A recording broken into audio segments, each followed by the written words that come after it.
quarta-feira passada, nós chegamos na introdução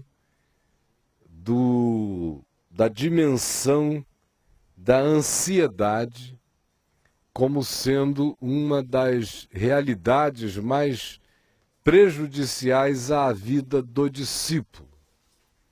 Nós vínhamos acompanhando há um mês, aqui no capítulo 6 de Mateus, o que antecedeu a essa nossa entrada na dimensão perigosa da ansiedade para o coração de cada um de nós, e Jesus está falando a seus discípulos.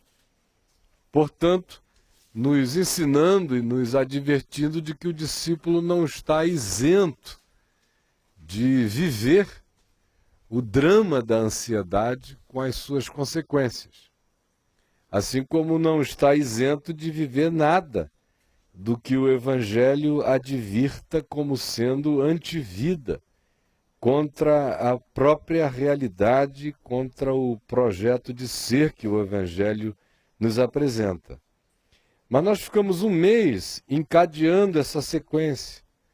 E nós, eu creio, já temos por certo que a ansiedade é consequência. Ela já se nos apresenta numa perspectiva de sintoma de algumas outras coisas que nos habitam anteriormente, a saber, quando os nossos valores se invertem e o nosso coração muda de polaridade, e ele, ao invés de se vincular aos tesouros e às qualidades eternas dos céus, ele coloca a sua segurança e expectativa nas realizações e tesouros e poderes deste mundo, a primeira realidade maligna se instala em nós, causando o encadeamento de uma segunda. Isso vai deturpar daí para frente, já mexeu com os nossos valores, vai alterar o nosso olhar, a nossa interpretação da existência e dos seus significados.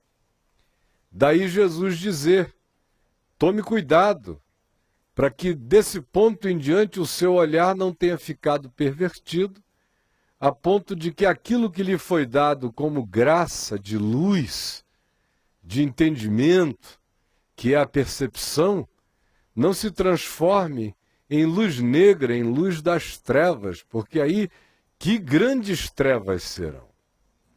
Então, uma vez que o coração se altere e a polarização mude, e a gente deixe a dimensão eterna e se afunde nas perspectivas temporais e passageiras, com todos aqueles elementos com os quais nós ilustramos sobejamente essa dimensão, o aspecto imediato a ser alterado é a nossa interpretação. É o nosso olhar, é o nosso ver, é o nosso qualificar da existência nossa e dos outros. E a valorização que a gente passa a dar de maneira equivocada à vida, o que tira de nós todo o brilho da luz de Deus. Isso aqui não é metáfora. Isso aqui não é poesia. De fato, Jesus está falando da coisa mais real que se poderia falar quando ele diz: se isso acontece, o que em ti seria a tua luz, que é o teu olhar bondoso, que é o teu olhar sublime, que é o olhar que contempla as coisas eternas, as coisas lá do alto, as coisas que não se desvanecem, as coisas que não acabam, que esse olhar que transcende a temporalidade com a sua mesquinharia, se isso desaparece, vai morrendo na gente, o que se instala, ao invés dessa luz sublime, é essa irradiação de trevas do nosso ser. Essa macumba existencial que vai tomando conta da gente.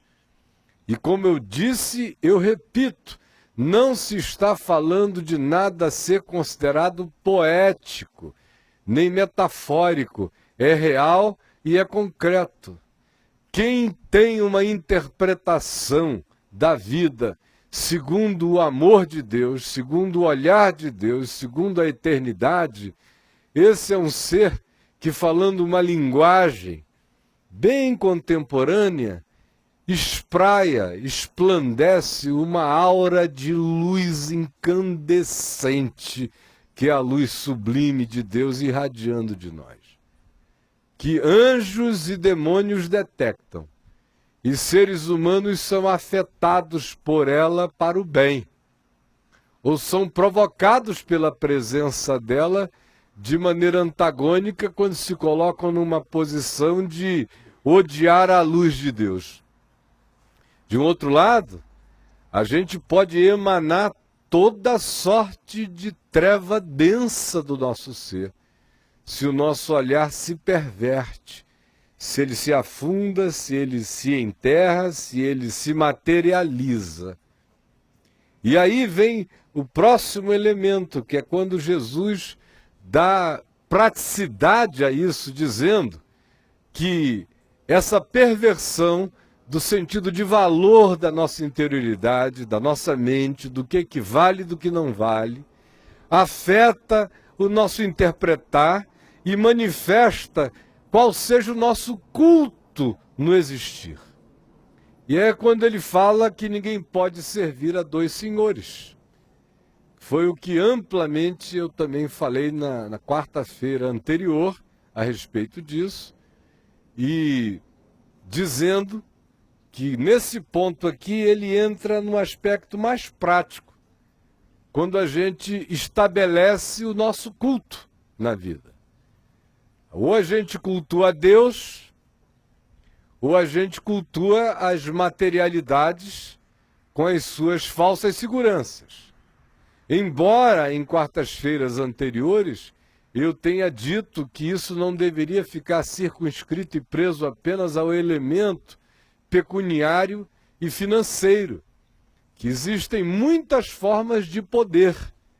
Poder estético, poder cultural, poder intelectual, poder acadêmico, poder carismático, poder relacional, seduções.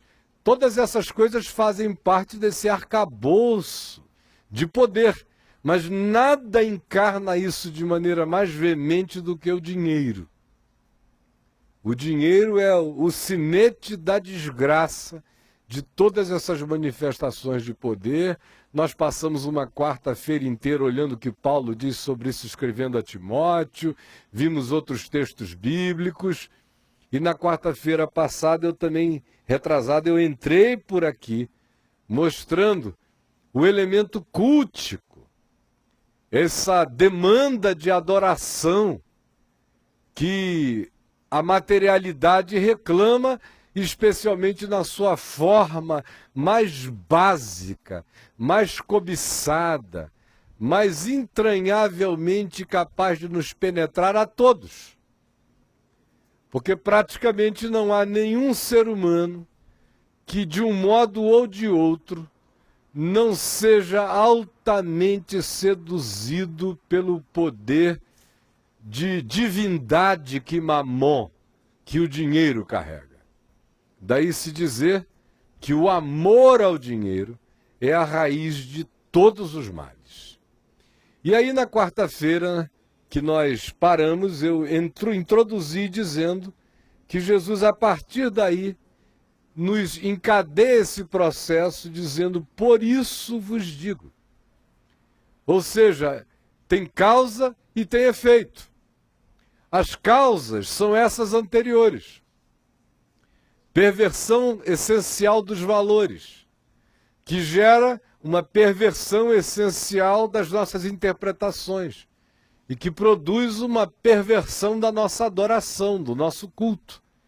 E a gente pode cultuar a materialidade, cultuar o dinheiro, ou todas as formas de poder que dele decorram, a ele se vinculem, ou não explicitamente a ele se vinculem, mas que espiritualmente venham carregadas da mesma ilusão que o poder material propõe, que é esse de colocar a vida e o mundo e a existência supostamente nas nossas mãos e ao nosso dispor. Só que isto, ao invés de nos tranquilizar, tem o poder de nos trazer calamidade, de nos introduzir, de nos instilar a ansiedade. Porque eu nunca encontrei ninguém que tenha tido muito poder na mão e que não fosse absolutamente ansioso. Seja qual tenha sido a forma de poder. Poder financeiro, econômico, poder político, poder intelectual, poder de influenciar, a ascendência sobre outros, quando buscada, quando cobiçada, quando desejada, ou a ascendência sobre a vida, ou o interesse na autoproteção pela via do amuralhamento de qualquer que seja a natureza de poder, denota, denuncia, expressa, apresenta a qualquer um de nós como sendo pessoas sofrendo de insegurança. Porque não há nenhuma segurança concreta e real que nós possa estabelecer-se e que não seja aquela que exclusivamente venha de Deus. Qualquer uma outra forma de segurança é relativa, é fantasiosa, é enganosa, não passa de fantasmagoria. Na hora das realidades práticas e concretas da vida, por mais seguro que o indivíduo suponha estar pelos amparos que ele julgue que tem e que construiu, ele sabe, lá no fundo do coração, que a confrontação final da existência, nenhum desses poderes adquiridos no mundo tem a capacidade de nos resguardar naquele encontro, naquela hora e daquele dia. Dinheiro nenhum cessa a morte. Nenhuma beleza seduz a morte. Nenhum poder político para a roda do tempo. E todos nós já estamos avisados de que a nossa fobia mais essencial é a fobia que decorre do medo de morrer, acerca da qual se diz que Jesus veio ao mundo para, entre outras coisas, destruí-la em nossa vida. Esse medo da morte, pelo qual aquele que está vencido e a esse medo esteja entregue, está sujeito à escravidão por toda a vida. Então todos nós sabemos, lá no fundo do coração, que nenhuma forma de poder relativo que a gente possa conquistar neste mundo vai resolver este problema essencial. Daí, segurança final, segurança absoluta, que começa, eu repito, começa, e só começa quando começa na solução da fobia da morte no nosso ser, jamais se instalará em nós sem que ela decorra da nossa confiança total no Pai e na certeza de que o nosso tesouro está no céu. E aonde estiver o nosso tesouro estará o nosso coração. Aonde estiver o nosso coração, daí procederá o nosso olhar, o nosso ver e o nosso interpretar. E por essas mesmas categorias fecha-se o ciclo que determina onde está o nosso cultuar, a quem é que chamamos Deus na nossa vida. De modo que seja de baixo para cima ou de cima para baixo, indo do ninguém pode servir a dois senhores até aos tesouros no céu ou na terra, ouvindo dos tesouros no céu ou na terra, a não se pode servir a dois senhores, o ciclo que se fecha é um só. E a lição final e absoluta é uma só. Segurança só decorre dessa confiança que diz: Deus é o meu tesouro.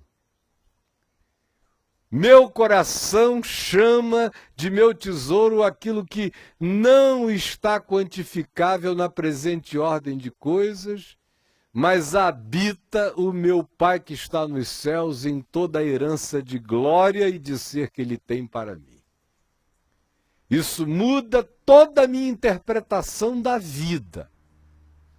Isso define quais são os passos do meu andar cultuante na existência. Se eu vou andar o caminho do culto a Mamon e daquilo que a ele se relacione em materialidades, ilusões e pseudo-seguranças, ou determinará a minha segurança, o meu culto e a continuidade de uma vida que é um existir adorador, na medida em que o seu tesouro está no céu, o seu olhar está tomado de sublimidade, o coração está encharcado de segurança e de confiança no Deus que é o Deus da minha vida. Do contrário, minha gente, o que nos acomete é insegurança, e o que decorre da insegurança é ansiedade. Venha você porque veio você venha. Se for aquela segurança que busca estabilidade no poder estético, vai se afogar de botox. Vai nadar de braçada nos botoxes. Vai se calamitanizar na realidade das rugas. Cada ruga será um suco, uma turbina de Itaipu binacional, derramando a calamidade do envelhecimento na alma do indivíduo. Se for pela via política, ou da imposição do indivíduo sobre a sociedade no interesse de aparecer e de ser benfeitor da vida de outros, ele vai ver a oscilação e o vai e vem dessa realidade que não carrega segurança para ninguém. As coroas humanas, todas elas perecem. Se for pela via do academicismo, da intelectualidade, o indivíduo vai se chocar com a realidade do Alzheimer, do esclerosamento, da lentidão dos pensamentos, do envelhecimento cerebral, de uma série de outras coisas. Se for pela competência profissional, o mesmo se estabelecerá. Os 50, 60 anos chegarão e a nova geração desbancará e ele não terá agilidade para acompanhar os novos ritmos e nos nossos dias as novas tecnologias. Se for pela via do dinheiro, a mesma coisa. Quanto mais dinheiro se tem, mais angustiado se fica com não perdê-lo. Porque ele é fugidio, porque ele se esvai. Porque um tombo na bolsa de valores pode destruir tudo, uma alta no preço de petróleo pode acabar com a segurança do indivíduo. Tudo aquilo que a gente chama de segurança nesse mundo não resiste tsunamis, nem terremotos. Desaparece com uma rapidez absolutamente maior do que relâmpagos podem nos contar a história. De modo que Paulo afirma: dize aos ricos deste mundo que não ponham a sua segurança na instabilidade das riquezas, mas ensina-os a serem ricos de boas obras e a confiarem naqueles tesouros imperecíveis. Porque ainda que o nosso corpo e o nosso homem exterior deste tabernáculo, desta ordem de coisas, se corrompa, se deteriore e envelheça, ou adoeça, ou se fragilize, e com ele tudo mais que a gente possa ter amealhado ou construído, todavia, se o nosso olhar está nos céus, o nosso tesouro está nos céus, e o nosso culto é ao Pai que está nos céus, o nosso homem interior se renova de dia em dia, e não sofre envelhecimento. Ele fica mais lento e mais rápido na sabedoria. Os olhos enxergam menos vista e mais visão. Menos pernas e mais entendimento. Menos braços e mais força e fé. Todas essas coisas vão sendo agregadas em nós se a gente aprende esse caminho do Evangelho. Do contrário, o que se estabelece é a ansiedade. Ansiedade que, como eu disse há pouco, venha de que veio, venha prevalentemente, será a ansiedade que se instalará em nós. Do medo de envelhecer ao medo de perder dinheiro, ou de ficar popular, ou de perder a ascendência sobre pessoas, ou qualquer que seja o nível e o âmbito do caminho de cada um, do mundo de cada um, do alcance dos braços de cada um. Isso é relativo a cada indivíduo. Mas o mesmo fenômeno é inevitável. Por isso, se começa com um por isso, no verso 26. Por isso vos digo, disse Jesus, em razão de que é assim, e de que ninguém pode fazer diferente, ninguém consegue servir a dois senhores, ninguém consegue esse equilíbrio, é que eu vos digo, não andeis ansiosos pela vossa vida.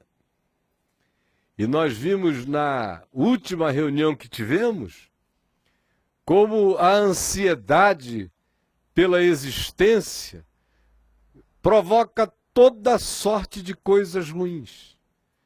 E nós fizemos uma viagem que nos levou, inclusive, por dentro das manifestações das doenças psicossomáticas, das desordens de natureza mental, das disfunções cerebrais, das disfunções hormonais, das disfunções físicas, das materializações, das somatizações que a ansiedade gera no nosso corpo, na produção de enfermidades diversas, gera na nossa psique, no desagregamento da nossa alma, produzindo na gente uma quantidade enorme de disfuncionalidades emocionais, afetivas, relacionais, porque se você mudar o eixo do que seja o valor absoluto e o trocar pelas relatividades deste mundo, tudo mais se desagregará na existência da gente de maneira inevitável e inapelável. Mas acerca disso eu falei 1 hora na quarta-feira anterior. Por isso, vos digo, não andeis ansiosos pela vossa vida, quanto ao que haveis de comer ou beber, nem pelo vosso corpo, quanto ao que haveis de vestir.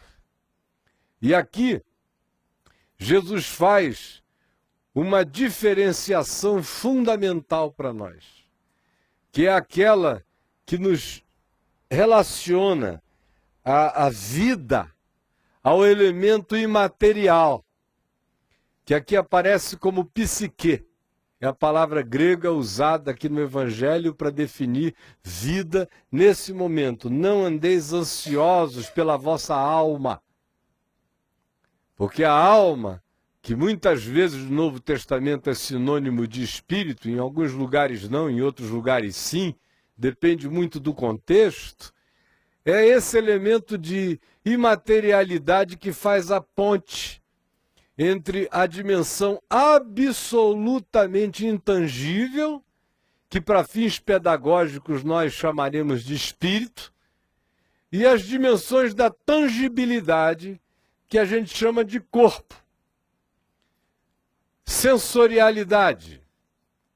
Daí a alma está vinculada àquilo que seja completamente imaterial, ao mesmo tempo em que ela é a ponte relacional com aquilo que o Velho Testamento chama de nepás, que é sinônimo de psique, e que se vincula ao sentido de gosto, apetite, vontade, aquilo que eu saboreio, que eu provo. Vem Jesus e diz: por isso não andeis ansiosos pela vossa psique, pela vossa alma. Quanto a quê? Vejam só. Não andeis ansiosos pela vossa vida, quanto ao que haveis de comer ou beber. Porque a primeira traição que a gente comete contra o nosso ser profundo é relacioná-lo a apenas aquilo que com a boca, com a língua, com o tato, com a sensorialidade a gente possa chamar de prazer. A vida é mais do que o alimento. Não andeis ansiosos pela vossa vida quanto ao que haveis de comer ou beber.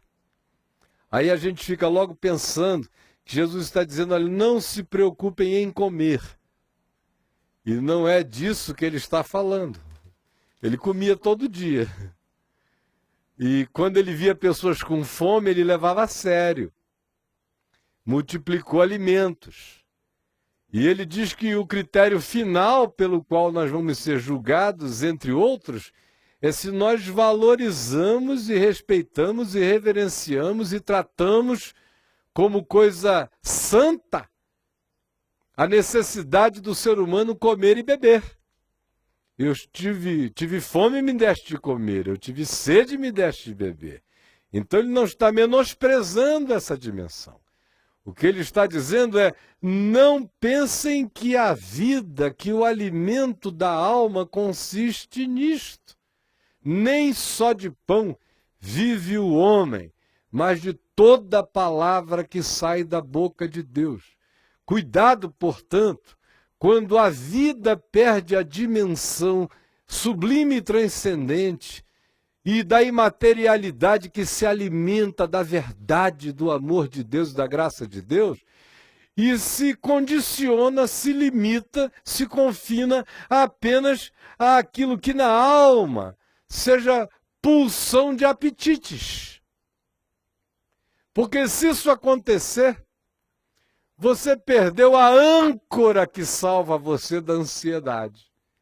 E você já foi imediatamente tangido para o ambiente do descontrole e da pulsionalidade, onde tudo é pulsão. Pulsão e pulsão. Da pulsão do alimento à pulsão sexual. Da pulsão do comer e do beber à pulsão que deseja comer, beber e se alimentar de afetividades relacionais o tempo todo, sem as quais o indivíduo diz, eu não vivo, eu não sou ninguém. E quantas das nossas ansiedades não nascem daí? Dessa confusão que a gente faz, reduzindo a vida à pulsão almática, sem a dimensão da transcendência espiritual, quando ela esquece da dimensão do seu tesouro sublime e apenas fica uma existência que olha da cara para fora e que entende a vida como sendo um ganhar de pão e, mais do que um ganhar de pão, um satisfazer o apetite, o gosto e o prazer. Se a gente vai e reduz a existência a essa dimensão, tenha certeza, a ansiedade se instalará. Porque nem só de pão vive o homem, o pão é relativo, o maná apodrece de um dia para o outro. A palavra de Deus é que permanece eternamente como alimento da minha existência. E se eu perco essa perspectiva e me coloco nessa outra que é totalmente relativa, instalar-se-á em mim de maneira absolutamente pronta a ansiedade. Ela vai se manifestar e vai se estelar de uma maneira fortíssima. Como eu disse, desde o elemento da maior basicalidade, que é o pão para sobreviver, às outras formas de apetite, de alimento para a alma, para a mente, a gente vai entrando naquela perspectiva que diz, assim como sem pão eu não vivo, Sem namoro eu não vivo, sem beijo na boca eu não vivo, sem homem eu não vivo, sem mulher eu não vivo, sem amigos eu não vivo. Você vai começando a dizer que não vive sem um monte de coisas. Daqui a pouco a sua vida é um poço de ansiedade e de desespero. Porque você perdeu a transcendência e o eixo absoluto do ser. Aí vem o Senhor e diz: a vida é mais do que o alimento. E de um outro lado, ele prossegue dizendo o seguinte: o corpo é mais do que as vestes. Não andeis ansiosos pela vossa vida quanto ao que haveis de comer e beber, nem pelo vosso corpo quanto ao que haveis de vestir. Não é a vida mais do que o alimento? Ela é também alimento, mas ela é mais que alimento. Eu não posso reduzi-la ao também. Eu tenho que praticá-la a partir do mais. Se eu tiver a perspectiva de que a vida é mais do que o alimento como também faz parte. Mas quando eu perco a dimensão de que a vida é mais do que o alimento, eu reduzo a vida ao também e o só do alimento. E aí eu mergulho a mim mesmo na fragilidade de todas as coisas que se corroem, que se corrompem. Da mesma forma o corpo. O corpo tem seu significado, nós estamos encarnados. Eu não sou um holograma aqui. Eu fui moço, ainda não estou muito velho, mas estou chegando lá. Vejo todos os dias as mudanças. Mudanças nos meus hormônios, mudança na perda de massa muscular, mudança no tônus da pele, mudança na força física, mudança até na agilidade mental, mudança até no modo de me expressar. Eu me vejo falando jovenzinho aí em alguns vídeos com uma rapidez de papagaio. Me assisto agora numa outra cadência e penso que estou falando rápido e não estou. Porque a cadência que se estabeleceu é uma outra, tem um outro ritmo batendo. Vai mudando. Agora, corpo, que é perecível, que Paulo chama de corpo de morte, é maior do que o meu vestir. Não só do meu vestir com panos, mas do meu vestir com pele, do meu vestir com cabelo, do meu vestir com barba, que um dia foi negra, está ficando cada vez mais branca, do meu vestir cerebral, de todas as minhas formas de vestimenta, de apresentação. O corpo é mais do que o que me veste, seja do elemento mais básico, do tipo de roupa que me cobre, ao tipo de pele que me cobre, ao tipo de face que me dá cara, aquilo que me veste.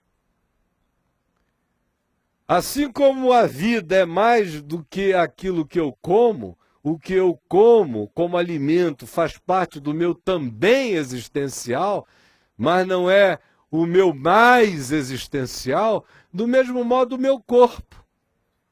Aí você diz, então, que dimensão do corpo é que se está valorizando mais do que o vestir? Se está valorizando é o movimento histórico do ser. Frequentemente na Bíblia, especialmente em Paulo, corpo aparece como a expressão do meu espírito encarnado, ou seja, da minha fisicalidade histórica. A minha fisicalidade histórica é mais do que as minhas vestimentas, sejam elas as de pano, as de pele ou as de qualquer outra forma que me cubram. Inclusive a estética das nossas aparências, que é uma forma de vestimenta. Em relação a cuja forma de vestimenta, tem gente que entra em crises extraordinárias. Como essa semana aqui no Papo de Graça, eu atendi uma pessoa extremamente sincera, pelo telefone dizendo, olha, eu ouvi você pregando outro dia, talvez ela esteja até nos vendo ali, eu ouvi você pregando outro dia, e você contou uma piada lá do Winston Churchill e da Lady Butterfly, lá no parlamento inglês, quando eles brigaram entre si, e ela virou para ele e disse assim, o senhor é um bêbado. E ele disse, a senhora é uma feia. Aí ela disse, mas o senhor é um bêbado. E ele disse, mas eu estarei sóbrio amanhã. E a moça ficou tão impressionada com aquilo que me ligou dizendo, olha, eu não tenho cura, eu sou uma feia horrorosa que saio de casa na chuva com óculos escuros. Só falta usar burca. Quando ela foi me descrevendo a história dela, ela tem um marido que a ama apaixonadamente, filhos que a amam. De fato, é um problema de autorrejeição que faz com que os outros a rejeitem, porque ela já implica com a feiura dela, que vem a implicar com os outros, que não podem nem se aproximar do que ela chama de minha feiura. Por que eu estou dizendo isso? Porque o corpo é mais. É mais. A minha fisicalidade, o meu ser, a minha representação humana transcende as minhas vestes, assim como a minha corporalidade é mais importante do que esta camisa, do que esta calça. Sem o meu corpo aqui dentro, ela cai vazia. Desaparece aqui, alguém junto e leva, porque a minha camisa está em pleno movimento, não é? Engano. Os meus braços, as minhas calças estão muito agitadas, não estão? Nada disso. Minhas pernas. Elas não existem de si mesmas, não fazem nada, ficam penduradas ou jogadas ou caídas. Eu sou. Agora, muitos de nós que somos discípulos de Jesus ainda acreditamos naquela besteira louca de que a roupa que faz o homem, que faz a mulher, é a grife. A gente presta atenção numa pessoa que chega com uma grife legal. Tem gente que não observa. Você viu? Viu o paletó dele? O paletó dele era, sei lá o quê, Gucci, Armani, Versace. Você viu a calça dele? Você viu a bolsa dela? Meu Deus, a bolsa e aquele sapato. Aí já dá um lugar de honra. Uma mulher que veste um sapato desse, tem uma bolsa dessa, chega com essas joias que não são falsificação de bijuteria, tem que sentar na frente. A menos que ela seja muito bela. Ela, se ela vier pelada, ela senta na frente também. Porque as nossas observações são tão demoniacamente mundanas e pueris, que é um horror enojante, sinceramente, meus irmãos. Não me tomem por um careta, mas eu não me vanglorio disso, apenas confesso o meu coração, dizendo que me enoja, que é com muita dificuldade que eu ouço essa baboseira e essa conversa. Às vezes, para não ser deselegante, eu tolero calado esse tipo de babaquice. Mas que é nojento é. Corpo é mais do que as vestes. Aí às vezes você vê pessoas com inveja de outras que estão carregando na sua fisicalidade uma série de conturbações.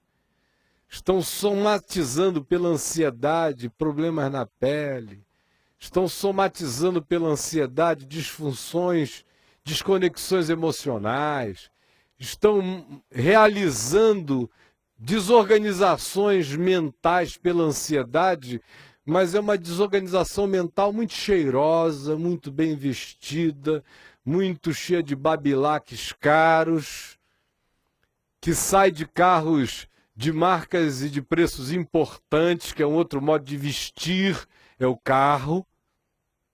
Estou falando de coisas bem basiquinhas, para mostrar como nós estamos ainda presos a observações e a valorizações absolutamente idiotas, e que se não fossem e não tivessem algum tipo de importância para a gente nem as mencionaria, nem as notaria. Se a gente as percebesse, as perceberia como um dado, como algo que você, por não estar alienado da terra, enxerga.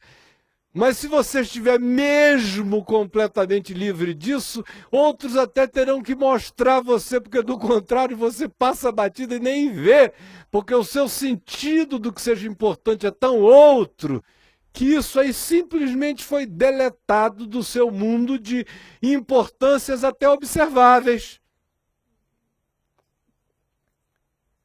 Agora, a maioria de nós ainda trafega nessa coisa muito pequenininha, muito diminutiva.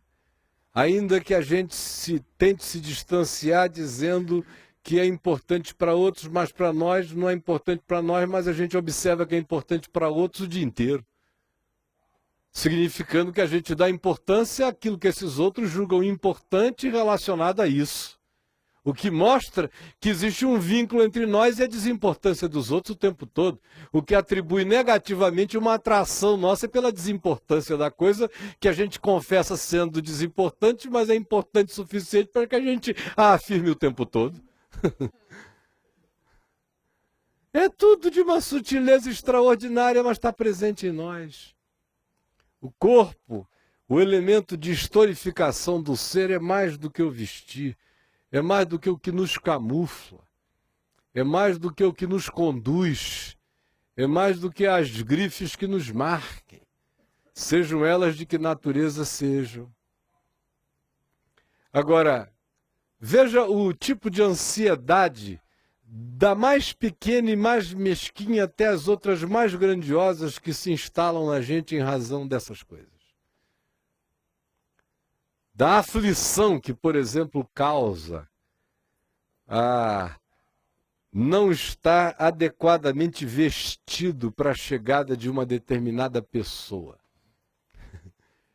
Tem gente que prefere não encontrar a pessoa porque não está adequadamente vestido. Eu digo, pelo amor de Deus, está desvalorizando a pessoa do outro, desvalorizando a sua pessoa, e deixando interpor-se entre a sua pessoa e a pessoa de um outro ser humano o vestir, ou o tipo de alimento que se tem para oferecer, quando na realidade a gente está falando apenas das etiquetas da ansiedade, da loucura e da mundanidade. Eu não vejo Jesus podendo estar preocupado com isso. Eu vejo dizendo, Marta, Marta, estás perdendo a melhor parte.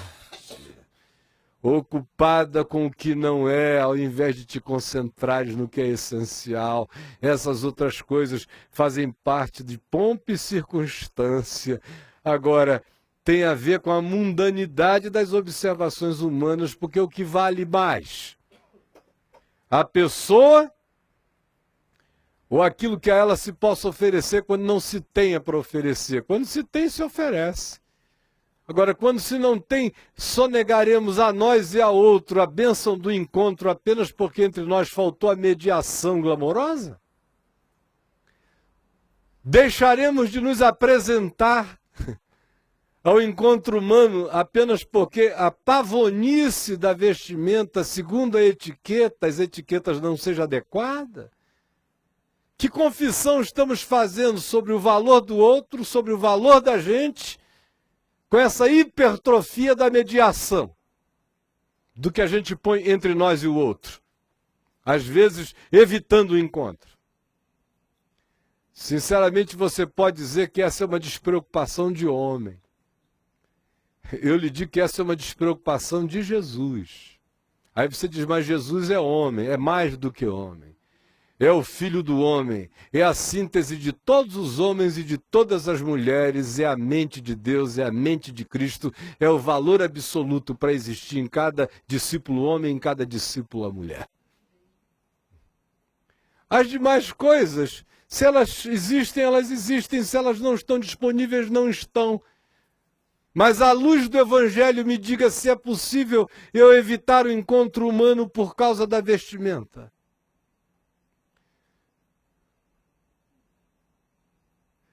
Se a criatura humana considerada a mais importante do planeta disser que precisa me ver e a situação for absolutamente urgente e eu não tiver aquele tempinho mínimo de José, que estava na prisão, se barbeou e foi ver o rei, ele vai me encontrar barbado, mas eu vou. Porque eu sei que eu carrego dentro de mim aquilo que é eterno. E se alguém quiser me encontrar, encontrará o ser que eu sou. E não aquilo que me veste, e não aquilo que me adorna, que não é muito e que não é importante. Agora, a certeza que eu tenho de que o meu tesouro é lindo, de que a face de Deus na minha face me aformoseia, de que a graça de Deus na minha mais profunda singeleza, ou até escassez ou pobreza, é um banquete, tem que ser maior do que qualquer etiqueta que contradiga essa verdade. Eu sei que especialmente as mulheres que estão aqui estão me olhando assim, umas para as outras, com aquela sacudida que diz: ei menina, onde é que a gente anda, não é? Ou é fácil para ele dizer isso porque não é homem. Mas eu sei que esse é o seu auto-engano, isso tem a ver com a cultura, com a etiqueta, com a doutrinação, tem a ver com a viadagem do glamour ao qual a gente se entregou e não quer admitir. Não tem nada a ver com o Evangelho, não tem nada a ver com a essência da vida. É por isso que a gente acha uma Madre Teresa de Calcutá tão linda, pelo desvalor que ela dava a essas coisas, e a gente não quer esse valor para nós, sem que necessariamente se esteja chamando ninguém para viver e abraçar uma vida ascética, mas apenas para não coibir a possibilidade de que o encontro humano e as realidades essenciais da vida aconteçam em decorrência de impedimentos de uma natureza tão pequena e tão perversinha e tão mundana. Não há aqui nenhuma advocacia ao descaso, mas há apenas a advocacia daquilo que é o caso real. As demais coisas, se vierem, vieram. Se não estiverem presentes, não serão a ponte quebrada nos encontros necessários entre mim e o meu próximo e a vida, em nome de Jesus. Amém, minha gente? Não é o corpo mais do que o alimento, não é a vida mais do que o alimento e o corpo mais do que as vestes? É claro que é. Alguém acha o contrário? Se não acha que seja, por que você vive como se fosse? É a pergunta de Jesus. Olhem só como ele prossegue. E lembrem, não caiamos apenas no reducionismo das vestimentas de pano e nem na fisicalidade que apenas signifique o corpo imediato, mas pense no corpo como seu processo histórico, como o revelador material do seu ser, e a vestimenta como sendo todos os invólucros, do pano à pele, à cara, tudo mais. O que é mais importante, a apresentação do ser ou o invólucro dele? Não é a vida mais do que o alimento e o corpo mais do que as vestes? Claro! Isso é uma pergunta retórica que demanda essa resposta simples de Jesus. Aí ele começa a ilustrar essas coisas. E as ilustra dizendo: observai as aves do céu. Olha por onde ele viaja. Olha os passarinhos, os pardais, as rolinhas, as pombinhas. Observai as aves dos céus. Os bentivis. A gente está na véspera do casamento do William com a Kate. É assim, o auge da idiotice. Isso é um negócio que chega a me dar asco. Sabe? Aí, ai meu Deus, eu estou com o anel da Lady Di. Bem feito para a Lady Di, para o anel da Lady Di. E para vocês todas. Estou com o anel da Lady Di. Agora eu uso o azul da Kate. Meu Deus, é uma coisa doida. Bilhões sendo movimentados por essa pateticidade. Você pegar o mesmo pessoal e dizer, olha, o que seria esses 4, 6 reais do anel no camelô, vamos doar para uma causa social, que nós vamos reunir aqui 4 bilhões de reais, e com esses 4 bilhões nós vamos resolver um problema de miséria na cidade de São Paulo, sem interveniência governamental, que vai fazer uma diferença extraordinária por 10 anos, ninguém doaria. Ninguém doaria. Mesmo os crentes que dizem que o corpo é mais do que as vestes e a vida mais do que o alimento, não doariam. Porque na prática nós mentimos quando a gente diz que crê nessas coisas. Na realidade nós não cremos não. É tudo mentira, é tudo falácia. É só conversa fiada, gente boa de Deus. Vamos cair na real, por favor. Fica mais fácil sem mentir contra a verdade. Observai as aves dos céus. Não semeiam. Alguém já viu um pardal semeando? Preocupadíssimo com o que vai comer amanhã. Deixa eu sair semeando. Ele sai cagando e voando. Não é isso que ele faz? Ele semeia enquanto solta. Pá! Pá! Para ele não estar semeando nada, ele sai soltando pum aéreo. Essa é a semeadura dele. Não é nem com bico, ele vai turbinando assim. Para ele é só, oh, que bom, oh, me aliviei. Essa é a semeadura dele. Não semeiam, não colhem.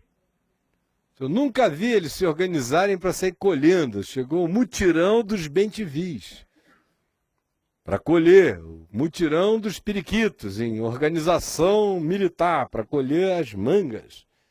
Eles vêm numa periquitada danada. Comem, se refastelam, babam, vão embora, não querem nem saber. Vai ter, vai ter, vai ter. Nem ajuntam em celeiros. Alguém já encontrou? Um ninho cheio de comida reservado para o dia de amanhã e poupança dele para os anos por vir? Contudo, apesar disso, vosso Pai Celeste as sustenta. Ninguém aqui encontrou um pardal na fila do INSS. Jamais. Porventura, não valei vós muito mais do que as aves? Gente, isso é de uma radicalidade tão grande que mesmo os mais crentes entre nós dizem assim, poxa, Caio, maneira que é um exagero. Mas eu não maneiro, não. Eu não quero maneirar para mim, não vou maneirar para você, cada um decida se maneira ou não. Não é maneiro, é grave mesmo. E não é uma gravidade para nos acachapar, é uma gravidade para nos libertar. Nos libertar de uma coisa horrorosa, de uma coisa cancerígena, de uma coisa paranoica, de um mal neurótico. Isso aqui não gera irresponsabilidade, produz descanso, quietude, confiança. Não se está mandando que não trabalhe, eu não sou pardal. Jesus ensinou que digno é o trabalhador do seu trabalho, não foi isso que ele ensinou? Ele não contou histórias e parábolas em que o dono de um campo se ausenta do país e arrenda o campo. Ele não mandou que talentos fossem multiplicados. Ele não mandou que com o suor do rosto se ganhe o pão. Ele não honrou todas essas coisas. Portanto, ele não está recomendando que a gente viva a vida de passarinho. O que ele está dizendo é que a gente aprenda com a desneurose da criação e pratique o trabalho de cada dia, ganhe o pão de cada dia, saia para as atividades de cada dia, sabendo que basta cada dia o seu próprio mal, não carregando em nós a ansiedade que adoece. De modo que eu não estou aqui romantizando o cotidiano, eu estou, em nome de Jesus, tentando desneurotizá-lo. tirar dele a paranoia e afirmar o cuidado do Pai que nos sustenta, se sustenta a aves, sustenta com muito maior razão a nós que temos consciência de nós mesmos e consciência do nosso Pai que está nos céus. Qual de vós, por ansioso que esteja, pode acrescentar um côvado, meio metro, ao curso? A palavra grega é relíquia, que significa idade, a idade da sua vida. Com que ansiedade a gente vai conseguir acrescentar mais 1 metro de vida a nós? Um passo a mais. Você pode até correr. Mas Jesus está falando do passo da idade. Do passo do dia, da hora final. Que ansiedade vai trazer longevidade, ponhamos assim. A ansiedade diminui a longevidade. Essa semana eu estava vendo aqui num programa de televisão que uma das universidades celebradas no mundo, eu só não estou enganado, foi Stanford, que saiu com uma pesquisa que mostra que os 3 elementos que mais garantem longevidade humana são 3 P's: prudência, paciência, e o outro P foi prudência, paciência e qual é o terceiro P, meu Deus? Na mesma linha, no mesmo espírito de paz.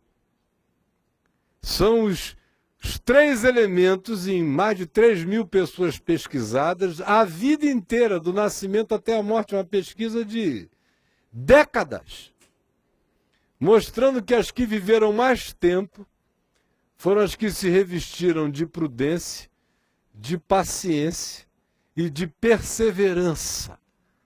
É a terceira palavra, perseverança. E perseverança não combina com ansiedade. Tem gente que pensa que perseverança é ansiosa.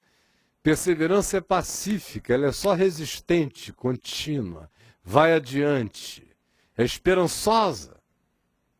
A perseverança, ela se apresenta como uma resistência esperançosa, mas não ansiosa. Essas são as pessoas mais longevas do planeta. Agora, a ansiedade encurta a vida. Encurta tudo. Diminui tudo. Do prazer do usufruir as coisas ao tempo de viver. A ansiedade diminui o tempo de observação, o tempo de curtição. A ansiedade reduz até a alegria sexual. É uma das causas mais importantes de ejaculação precoce no homem. É um dos inibidores do orgasmo feminino, é a ansiedade. É um dos antifertilizantes orgânicos, impede a fertilidade para a gravidez, a ansiedade. Trabalha contra a vida, a ansiedade. Pela ansiedade a gente fica com ruga mais rápido. Pela ansiedade a gente se deteriora numa pressa muito maior. Tanto mais quanto seja a pressa do correr, maior será a ansiedade e maior será a pressa do desfalecimento, da desconstrução. De modo que aplicar-se à ansiedade é trabalhar contra aquilo que a ansiedade supostamente pretende coibir, pretende prevenir. Que é fazer você alcançar, atingir, almejar e realizar. Pela ansiedade, você não realiza, você não alcança, você encurta, você não saboreia, você não prova direito, você não aproveita. É o contrário de tudo que a gente diz querer. Agora, eu vou ter que parar por aqui hoje à noite. Porque já são 9h30. E eu não quero passar das 9h30 da noite.